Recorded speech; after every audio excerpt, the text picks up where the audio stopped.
হাতে প্ল্যাকার্ড, কণ্ঠে ক্ষোভের সুর। ওয়াকফ বিল মানি না এমন স্লোগানে গর্জে উঠেছেন প্রতিবাদকারীরা। পোড়ানো হয় কুশপুত্তলিকা, পুলিশের বাধা উপেক্ষা করেই মিছিল করেন বিক্ষোভকারীরা।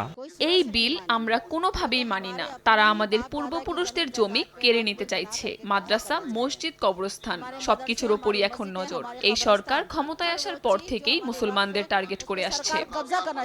ভারতের লোকসভার পর রাজ্যসভাতেও বিতর্কিত ওয়াকফ বিল পাশ হয়। আইন অনুযায়ী মুসলিম সম্প্রদায়ের দান করা ধর্মীয়, শিক্ষা ও সেবামূলক কাজে ব্যবহৃত সম্পত্তিকে ওয়াকফ বলা হয়। এগুলো বিক্রি বা হস্তান্তরযোগ্য নয়। নতুন বিলে ওয়াকফ বোর্ডে অমুসলিম সদস্য অন্তর্ভুক্তির প্রস্তাব করা হয়েছে।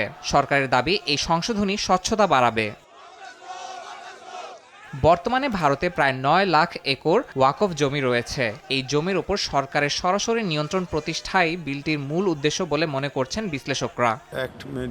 ওয়াকফ আইনে পরিবর্তন এনে বলা হচ্ছে এটা নাকি গরিবদের উন্নয়নের জন্য, কিন্তু সংসদে তো কোথাও মুসলমানদের জন্য বাড়ি, পেনশন, শিক্ষা প্রতিষ্ঠান বা লোনের কথা বলা হয়নি। তাহলে উন্নয়ন কোথায়? আসলে এই বিল শুধুই আমাদের অধিকার কাড়ার জন্য তৈরি করা হয়েছে।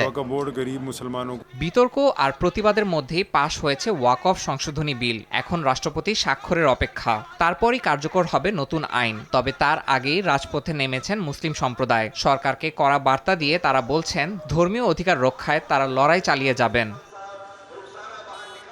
ইয়াসিন মোহাম্মদ জিসান, সময় সংবাদ।